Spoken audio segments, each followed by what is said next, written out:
The audio recordings? Okay, it's in focus.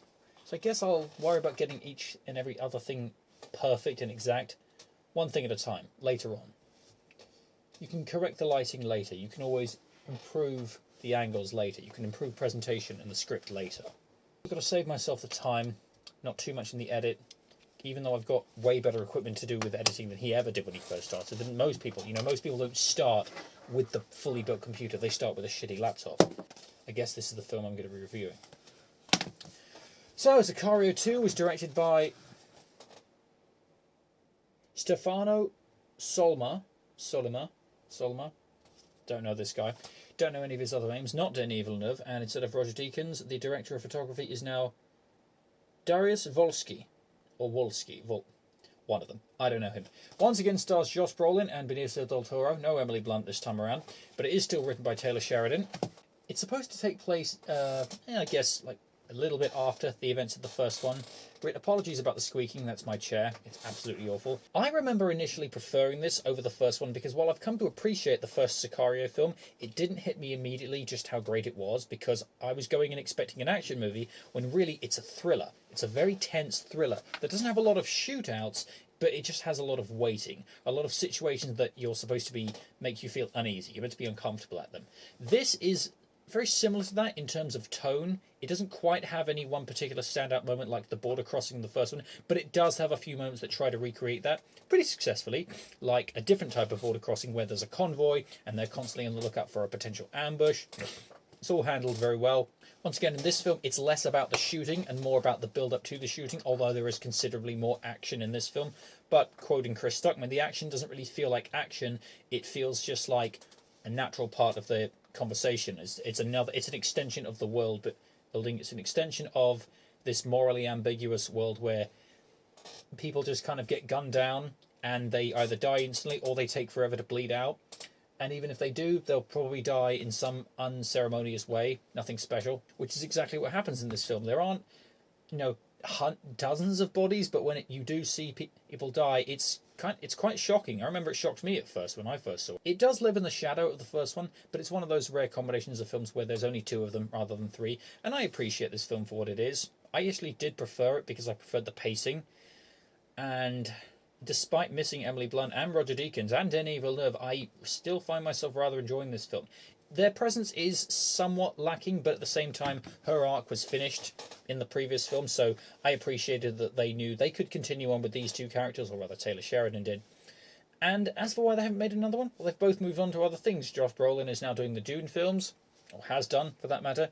Del Toro has worked with Wes Anderson, again, on at least one other film, French Dispatch, that I can think of.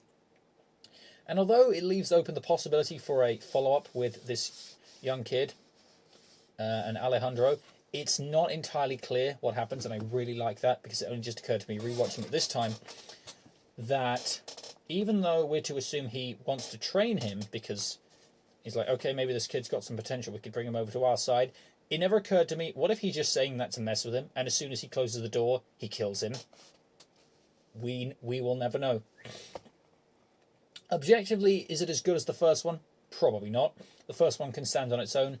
This can't really stand on its own without the legacy of the first one. Apologies for the timer. I also don't want to have to repeat myself. Got to get in the habit of keeping these things short. Minimal edits. If I could give this film a grade, well, how do I grade films? Stars. That's what I do. I do stars.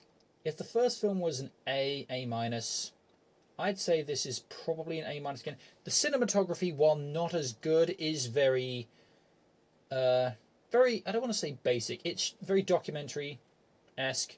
It's shot cleanly with digital cameras, not film, as with the first one. It does its best just to show you the natural landscape. It doesn't do anything too flashy. Nothing really sticks out at you. The thing that sticks out at you is the violence. The photography is mostly invisible, isn't quite the level of Roger Deakins where he tries to be invisible but you still notice it but for how gorgeous it is in the first one. So it's not quite as fancy as that. It shoots everything pretty standard coverage, straightforward, nothing special. The edits aren't too quick. In fact, there's quite a few long takes that are very impressive that involve tracking shots of some kind where you're shown something and then you move back. Very impressive. I enjoy that aspect of it. The gunshots sound very Very basic, nothing too flashy. Again, documentary-esque. It's trying to keep everything down to earth, very grounded. It doesn't get too caught up in the politics of everything, but it does give you hints at the moral ambiguity that's going on behind the scenes and how you've got to do this thing about by the book or not by the book, so unofficially, and they can't ever know it was us, so we kind of twist things here and there to suit whatever our goals are. It's got a very simple plot. I really appreciate that it's only 2 hours long. You know, every movie these days has got to be so much longer. This gets to the point, does its thing very effectively, gets out of there, nothing special. Things go wrong, we have to follow up with a new plan, and then, you know, we just end. So I miss the simplicity of films like this. Maybe I'll visit Triple Frontier on Netflix, which I haven't been looking at for a while. There are probably a lot of films that are in a similar category that we just kind of let slip by because of how we became obsessed with superheroes and huge blockbusters for a time being. And this is a respectable medium budget film. I don't necessarily need dozens of these constantly. There was a reason that we moved away from it and moved on to something else, but still, there's a reason I own it. Because I appreciate it. But there's also a reason I own it on default Blu-ray, is that the 4K was not worth it. If you wish to pick it up on physical, I'd definitely go for it. It's better than streaming. You get a decent amount of bonus features. It makes a nice companion piece with the first film, but it's not critical. Out of 5 stars, I'd say 4. Solid 4. It's probably more like a 3.8 if I had to really nitpick. I can't think of any immediate problems that jump out at me. I mean, I've seen one review that thought it was underwhelming. I've seen some reviews that think it's okay. I'd say it's definitely above okay. Maybe it just didn't hit me this time around. I remember liking it when it first came out. I still enjoy it now.